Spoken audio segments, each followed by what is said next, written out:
ચાલો આજે એક એવી વાત કરીએ જે આપણા સમાજના દરેક પરિવારના દિલને ક્યાંક ને ક્યાંક સ્પર્શી જાય છે લગ્નની પરંપરાઓ.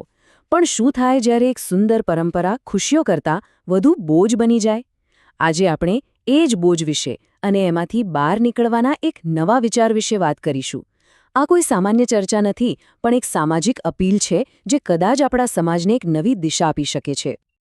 આ વિચાર કોઈ પુસ્તકમાંથી નથી આવ્યો, પણ એક પિતાના હૃદયની વેદનામાંથી જન્મ્યો છે. કલ્પના કરો એ પિતાની, જેણે પોતાની દીકરીના લગ્નના દેખાડા માટે પોતાની આખી જિંદગીની કમાણી દાવ પર લગાવી દીધી હોય. આ અપીલ એ જ ઊંડી, અંગત અને આર્થિક પીડામાંથી બહાર આવી છે, અને એટલે જ એ આપણને આ મુદ્દાની ગંભીરતા સમજાવવા માટે પૂરતી છે.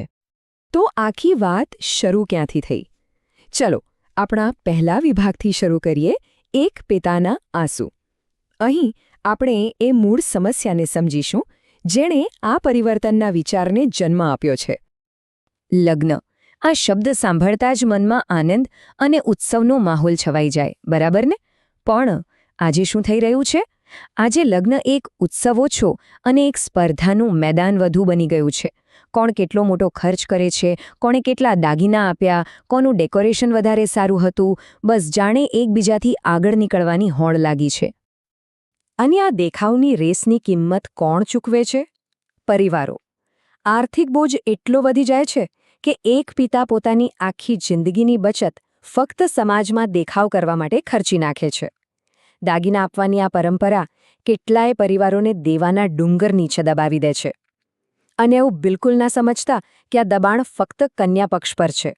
વરપક્ષ પણ સમાજના આ દબાણમાંથી બચી શકતો નથી.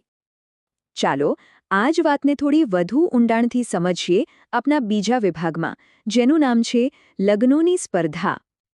જ્યારે પરિસ્થિતિ આટલી ગંભીર બની જાય ત્યારે ક્યાંકથી તો એક અવાજ ઉઠે છે, અને એ અવાજ છે, બસ હવે બહુ થયું. આ માત્ર એક વાક્ય નથી, પણ એક ક્રાંતિની શરૂઆત છે. આ એક સામૂહિક આહ્વાન છે કે આપણે સૌ સ્વીકારીએ કે પાણી હવે માથા પરથી પસાર થઈ ગયું છે અને આ ખોટી હોડને રોકવાનો સમય આવી ગયો છે. બસ હવે ઘણું થયું. આ વિચાર જ આપણને સમસ્યામાંથી ઉકેલ તરફ લઈ જાય છે. અને એ જ છે આપણો ત્રીજો વિભાગ, જ્યાં આપણે સમસ્યાને પાછળ છોડીને ઉકેલની વાત કરીશું. તો હવે કરવું શું? આપણો ધ્યેય એકદમ સ્પષ્ટ છે. સમાજને આ ખોટી પ્રથાના બોજમાંથી મુક્ત કરવો. આ કોઈ વિરોધ નથી, પણ એક સામાજિક જાગૃતિની ચળવળ છે, જે આપણને એક નવી અને સાચી દિશામાં લઈ જવા માટે પ્રેરણા આપે છે. અને આ મુક્તિનો માર્ગ કયો છે? એ છે એક નવી પરંપરાનો સ્વીકાર. તો ચાલો આપણા ચોથા વિભાગમાં જોઈએ કે આ નવી પરંપરા શું હોઈ શકે. અહીં આપણે ભૌતિક સંપત્તિને બદલે કઈ અમૂલ્ય ભેટો આપી શકીએ તેના પર ધ્યાન આપીશું. અહીં બે રસ્તા સ્પષ્ટ દેખાય છે. એક તરફ છે દેખાવ, દાગીના અને ફજૂલ ખર્ચનો જૂનો રસ્તો, અને બીજી તરફ એક નવો, ઉજ્જવળ માર્ગ છે, જ્યાં દેખાવને બદલે દીકરીને સારા સંસ્કાર આપવાની વાત છે, જે જીવનભર તેની સાથે રહેશે. જ્યાં દાગીનાના ખર્ચને બદલે તેના શિક્ષણ પાછળ રોકાણ કરવાની વાત છે, જે તેને આત્મનિર્ભર બનાવશે. અને જ્યાં ખોટા ખર્ચને બદલે તેને પ્રેમ અને હૂંફ આપવાની વાત છે, જે કોઈ પણ ધન દોલત કરતાં અનેક ગણી વધારે કિંમતી છે. આ જ તો સાચું રોકાણ છે, તેના ભવિષ્યમાં અને તેના ચારિત્ર્યમાં. પણ આટલો મોટો બદલાવ આવશે કેવી રીતે? વાતો કરવી તો સહેલી છે. તેના માટે જરૂર છે એક મક્કમ સંકલ્પની.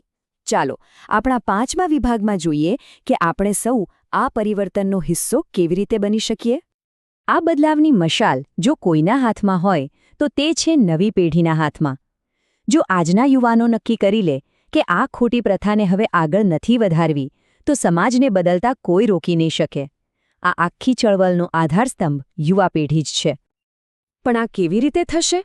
શું કોઈ આંદોલન કરીને? ના, બિલકુલ નહીં. આ કોઈ વિરોધ પ્રદર્શન કે સંઘર્ષની વાત નથી. આનો માર્ગ શાંતિપૂર્ણ અને સમજદારીભર્યો છે. આપણે જાગૃતિ લાવવાની છે, લોકો સાથે વાત કરવાની છે, તેમને પ્રેમથી સમજાવવાના છે, અને તેમની વિચારસરણીમાં પરિવર્તન લાવવાનું છે. અને કોઈ પણ મોટી જાગૃતિની ખરી શરૂઆત હંમેશા પોતાની જાતથી થાય છે. સમાજને બદલતા પહેલાં આપણે પોતાની જાતને બદલવી પડશે. અને એની શરૂઆત થઈ શકે છે એક સરળ પણ ખૂબ જ શક્તિશાળી વ્યક્તિગત સંકલ્પથી. અને આ રહ્યો એ સંકલ્પ. મારી દીકરીના લગ્નમાં દાગીના નહીં, આનંદ અને આશીર્વાદ જ દાનરૂપ છે. કેટલું સરળ પણ કેટલું ગહન વાક્ય છે નહીં? આ એક વાક્યમાં આખી ચળવળનો સાર આવી જાય છે. ભેટ તરીકે સોનું, ચાંદી કે મોંઘી વસ્તુઓ નહીં, પણ ફક્ત અને ફક્ત ખુશી અને આશીર્વાદ. આનાથી મોટી ભેટ બીજી કઈ હોઈ શકે? આ બધી મહેનત શા માટે? કારણ કે આપણું અંતિમ ધ્યેય એક એવા સમાજનું નિર્માણ કરવાનું છે જ્યાં દીકરીના લગ્ન એક બોજ કે ચિંતાનો વિષય નહીં, પરંતુ ગૌરવ અને શુદ્ધ આનંદનો પ્રસંગ બને. એક એવો પ્રસંગ જ્યાં પિતાની આંખોમાં ચિંતાના નહીં પણ હરખના આંસુ હોય. અને અંતમાં આ આખી ચર્ચા આપણને એક ખૂબ જ મૂળભૂત સવાલ પાસે લાવીને ઊભી રાખે છે. ક્યારે કોઈ પરંપરા તેના લોકોની સેવા કરવાને બદલે તેમના માટે બોજ બની જાય છે? અને જ્યારે આવું થાય ત્યારે શું આપણે એ પરંપરાને વળગી રહેવું જોઈએ જે ખુશી આપવાને બદલે આપણને તોડી નાખે છે? આ સવાલ ફક્ત લગ્નની આ પ્રથા વિશે નથી, પણ આપણી દરેક સામાજિક પ્રથા વિશે છે. શું આપણે બદલાવ માટે તૈયાર છીએ? આનો જવાબ આપણે સૌએ સાથે મળીને શોધવાનો છે.